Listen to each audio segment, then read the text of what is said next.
कोई पूरी रात को बच्चा जागकर इस बात के लिए पढ़ रहा है कि कल एक दिन एक सवेरा आएगा और उस सवेरे के होने के बाद में वो संघर्ष थोड़ा सा विराम ले लेगा, वो संघर्ष थोड़ा सा थम जाएगा।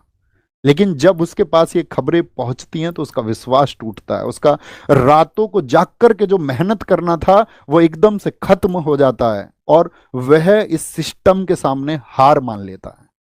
मेरा दोस्त, ये हार मानने का वक्त नहीं है। खुद से वादा करना कि अब क्रांति होगी और अब आंदोलन होगा और इस देश के हर घर से आवाज उठेगी और इस बात के लिए आवाज उठेगी कि हमारे साथ अब इनजस्टिस और नहीं हो सकता, हमारे साथ अब अन्याय और नहीं हो सकता है। और बस मैं तुमसे इतनी बात कह सकता हूं कि तुम डरना मत, झुकना मत। और क्योंकि अगर हम डर गए ना दोस्त, और अगर हम झुक गए तो इस देश की जो टेढ़ी रीढ़ जिस किसी ने भी की है उसे हम कभी सीधी नहीं कर पाएंगे।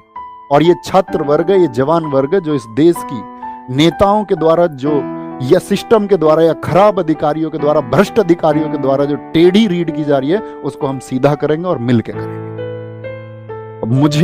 मैं व्यक्तिगत तौर पे कहूं कि मेरा जीवन तुम सबकी वजह से है।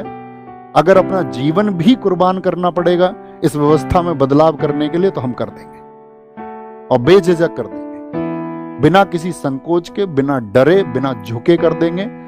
तो ये एक मूवमेंट होगा। हम आपको बता चुके हैं 31 को टीचर्स की मीटिंग होगी आपस में। सब टीचर्स आपस में डिसाइड करेंगे कि कैसे एक परफेक्ट वे पर चलना है ताकि आपकी चीजों में जो आवश्यक सुधार होने चाहिए वो कैसे किए जाएंगे।